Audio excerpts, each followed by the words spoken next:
Bonjour, dans cette capsule vidéo, nous allons faire ensemble nos premiers pas en tant qu'enseignant avec le logiciel Teams de Microsoft.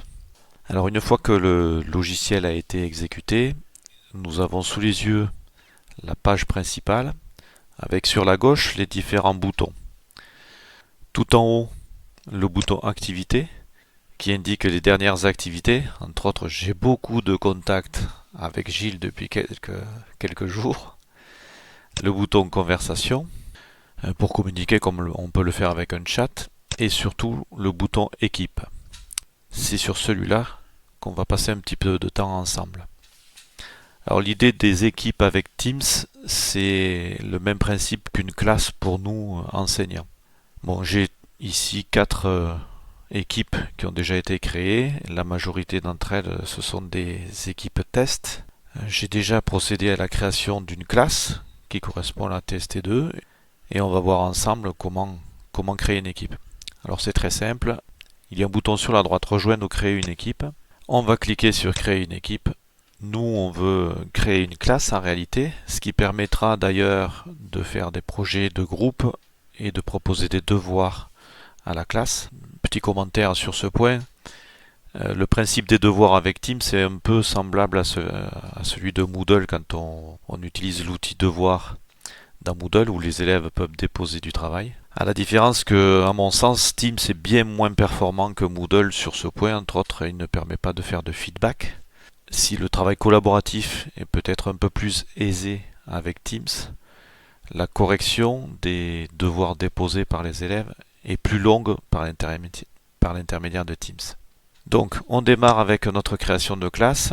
On va donner un nom à cette classe. Donc, ce sera ma première ST2. On peut préciser une description ou pas, c'est pas obligatoire. Quelques secondes pour la création de l'équipe et ensuite on va devoir rajouter les étudiants.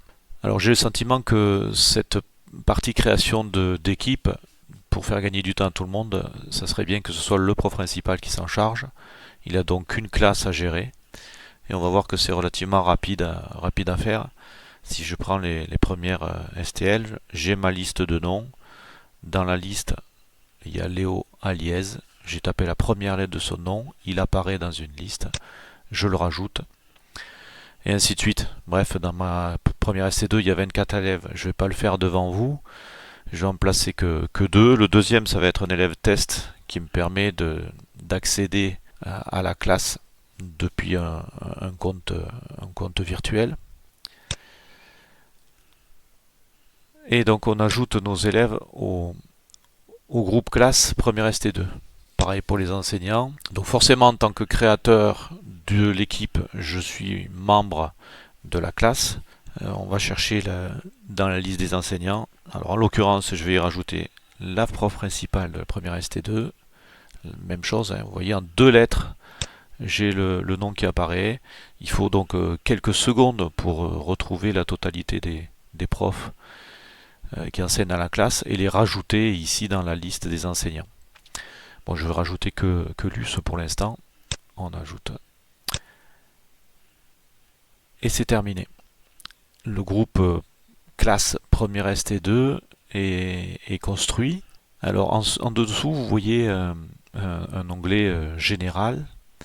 Donc l'idée première ST2, c'est la classe. Et ici, il y a ce qui est nommé canal par Teams, et on peut multiplier les canaux, ce qui correspondrait finalement à des classes ou des groupes que l'on peut générer. Donc par exemple ici, si on veut ajouter un canal pour le groupe 1 de la classe, alors on ne va pas préciser de description facultative si le nom est suffisamment explicite. Pour la confidentialité, on peut le laisser accessible aux membres de l'équipe ou uniquement à un groupe de personnes dans l'équipe. Donc si on veut créer un groupe 1, on va choisir un accès privé, puisque ce ne sont pas tous les membres de la classe première ST2 qui seront présents dans le groupe 1. Et toujours même chose, dans ce canal, il va falloir ajouter à la main les élèves qui sont membres du groupe. Alors je recommence comme tout à l'heure avec Léo Aliez. Terminé. Alors, dans le canal général, donc le canal général, il est accessible par tous les élèves de la classe. Vous avez un menu ici en haut qui est lié à ce canal. Ce n'est pas le même quand on se situe dans le canal groupe 1, puisque celui-là n'est accessible qu'à un certain nombre d'élèves. Alors, en tant qu'enseignant, dans ce canal général, on veut proposer des fichiers à nos élèves. Alors, par défaut, Teams prépare un répertoire support de cours qui ne sera accessible aux élèves qu'en lecture. Alors, si je souhaite que le fichier déposé puisse être modifié par les élèves, on va le déposer sur la racine. Donc un simple glisser-déposer suffit. Donc ici on voit bien que le fichier est en train de se charger. Le fichier Word est disponible pour les élèves. Donc bilan de cette première partie, on a construit une équipe qui correspond à une classe. On a ajouté les membres à cette classe. On a été capable de créer un canal pour séparer des élèves de la classe en groupes. Et on a mis à disposition un fichier pour nos élèves. Dans notre position d'enseignant, nous avons la possibilité avec Teams de créer des classes virtuelles. Donc pour cela, le bouton sur la droite démarrer une réunion propose en fait deux menus, démarrer une réunion ou planifier une réunion. Donc si on veut planifier une réunion, on va donc commencer à préciser le titre de la réunion. Alors cours de sciences physiques par exemple. On va préciser la date. Alors je change rien pour l'instant. Le cours il a lieu dans 2 minutes pour moi. Sont forcément convoqués ici tous les élèves. Donc on est dans l'onglet général, dans le canal général, tous les élèves de la première ST2, ce qui veut dire que j'ai pas besoin pour l'instant de rajouter des participants. Cette ligne ici inclut la totalité des élèves de la ST2 qui vont recevoir un message. On peut rajouter un message, visionner la vidéo 12 et préparer. Donc une fois qu'on a précisé la durée de la réunion, son titre, et on a précisé à qui ça s'adresse, on peut envoyer. Et on va voir que cette réunion, dans le calendrier, elle apparaît ici, donc sur l'horaire que j'ai choisi. Donc dans le calendrier, il apparaîtra l'ensemble des cours proposés par les enseignants. Il peut même apparaître, parce que c'est possible pour les élèves, des réunions que les élèves se préparent entre eux. Et ça permet à chacun des enseignants de voir les créneaux qui sont disponibles et d'organiser la semaine de la façon la plus équilibrée. Voilà, donc à mon sens, c'est un point important et avantageux de Teams, avec cette gestion du calendrier. On va maintenant passer au point de vue de l'élève. Alors on démarre avec sa connexion qui se fait par le site d'Office.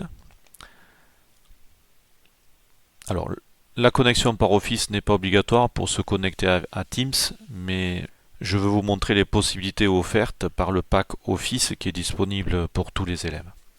Donc mon élève test s'appelle Test Skira. Donc chaque élève quand il se connecte devra entrer son mot de passe.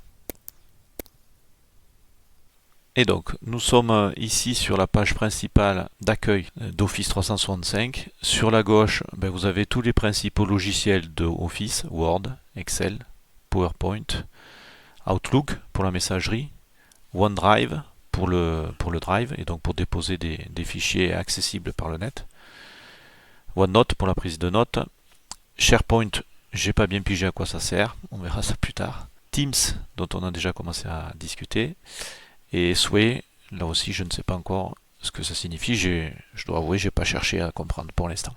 À partir de cette page où les élèves pourront accéder aux différents logiciels, ils peuvent cliquer sur Teams ou bien, depuis leur navigateur et leur moteur de recherche, taper Teams et se connecter à Teams directement. C'est la même chose. Dans les deux cas, ça leur demandera de s'identifier et de rentrer un mot de passe. Alors comme on l'a vu tout à l'heure, l'identification a été faite par le portail Office, donc la rentrée dans Microsoft Teams se fait sans mot de passe. Si elle se fait à partir du moteur de recherche et en tapant directement Teams, évidemment, les élèves devront rentrer un mot de passe. Alors pour mon élève test, j'ai construit 3 classes. J'en ai déjà parlé, c'est mes 2 classes test. Et ici, la classe qu'on a construite ensemble tout à l'heure. Alors sur cette classe, on a l'onglet général. Vous vous souvenez que le prof a créé un canal qui s'appelle groupe 1, que dans ce canal, je n'ai pas inclus mon élève test, j'avais inclus que Léo, et donc mon élève test ne voit pas le groupe 1, il n'y a pas accès. Pour ce qui est des fichiers, on a laissé à disposition un fichier Word. Ce fichier Word est présent ici et donc utilisable par les élèves. Autre point important, c'est que Teams permet de façon simple et rapide du travail collaboratif. Le fichier que j'ai déposé ici, il est accessible à tous les élèves et tous les élèves peuvent le modifier. Et en temps réel, le fichier est modifié. On va donc voir sur 2 écrans à la fois la vision d'un élève, donc mon élève test, et la vision du prof pour voir ce qui se passe sur ce fichier en temps réel. Alors sur la droite, la vision du prof. J'ai déjà ouvert le fichier Word que j'ai cité tout à l'heure. Et sur la gauche, la vision élève. Donc mon fameux élève test. Alors, comme on reconnaît, ici vous avez une icône TS.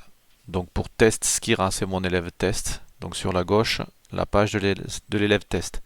Sur la droite, vous avez OS pour Olivier Skira, c'est le prof. Allez, on ouvre le fichier. Alors, une première remarque. Ici, il apparaît l'icône O, Olivier Skira, c'est-à-dire que mon élève voit que je suis présent. Et ici, moi, mon curseur, on le voit sur la droite, mon curseur est positionné ici. Pour la vision élève, je vois que l'élève test a ouvert le document et son curseur est placé ici. Alors, petite remarque négative, enfin, grosse remarque négative. Dans le fichier d'origine, il y a un en-tête qui a totalement disparu dans la version affichée par Office. Donc il y a tout un tas de fonctionnalités qui ne sont pas incluses dans Office 365 en ligne. C'est embarrassant. Alors, il faut le savoir. Par exemple, souvent les dessins ne sont pas au bon endroit, les en-têtes n'existent plus. Voilà, il y a tout un tas de choses qui disparaissent ou qui sont modifiées. Il faut savoir l'anticiper. Alors ensuite, la partie intéressante du travail collaboratif, c'est que ici, si un élève répond pour compléter le document, on voit bien sur la droite, donc je vois, mais un autre élève qui aurait accès, qui aurait ouvert le fichier, voit exactement la même chose. Et donc on a en temps réel l'évolution du fichier et il y a répercussion des modifications en temps réel sur le fichier. L'enregistrement se fait sur le drive, ce qui veut dire que quand on va fermer le fichier et qu'on va le récupérer, on aura le fichier tel qu'il a été modifié lors de sa dernière modification. Donc une nouvelle fois, l'intérêt de ce document sur Teams, c'est que plusieurs élèves peuvent travailler en même temps sur le même document et que toutes les modifications sont prises en compte. Alors on va fermer le fichier du côté élève et le rouvrir pour vérifier que la modification a bien été prise en compte.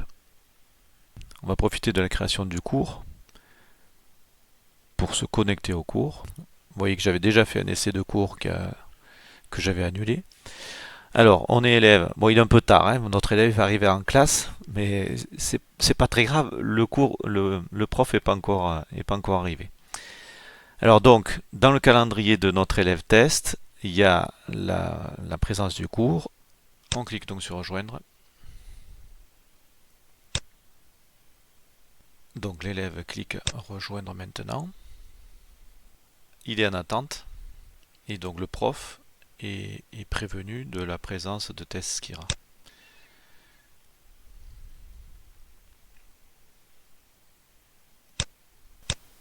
Alors j'ai coupé le micro du côté élève puisque sinon il y a un écho. Donc sur la gauche c'est la vision élève, sur la droite la vision prof, et donc le prof voit qu'actuellement il y a un participant. L'élève voit qu'il y a actuellement un participant, c'est le prof. Si on souhaite partager du contenu, donc on le choisit ici en tant que prof. Alors pour le contenu, on peut partager les différents écrans et donc les différentes fenêtres qui sont ouvertes actuellement.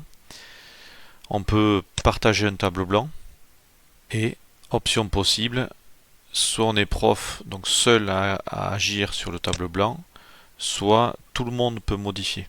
Alors petit bémol là aussi par rapport à ce qu'on a pu rencontrer sur d'autres classes virtuelles. A priori, si on choisit de collaborer sur le tableau blanc, c'est tous les élèves qui peuvent collaborer et non pas un seul que l'on aurait choisi. On peut tout de même choisir à ce qu'il y ait un seul élève qui agisse sur le tableau blanc en modifiant son statut. Donc de membre, il devient propriétaire. Mais à ce moment-là, il a autant de droits que le prof. Donc ici, bon, on voit bien un petit rappel lecture seule, c'est-à-dire que les élèves ne peuvent rien faire sur le tableau blanc et le prof, il écrit ce qu'il veut. Toujours dans le partage des contenus, le petit onglet parcourir permet d'aller charger des fichiers ou des documents sur son propre ordinateur ou aller les chercher sur le drive. Je ne vais pas plus loin dans la partie classe virtuelle puisque je vous donne un lien dans les commentaires de la vidéo vers la vidéo d'un collègue qui a fait une présentation qui est tout à fait claire sur les possibilités offertes par Teams dans le cadre d'une classe virtuelle. Je vous remercie de votre écoute. À bientôt.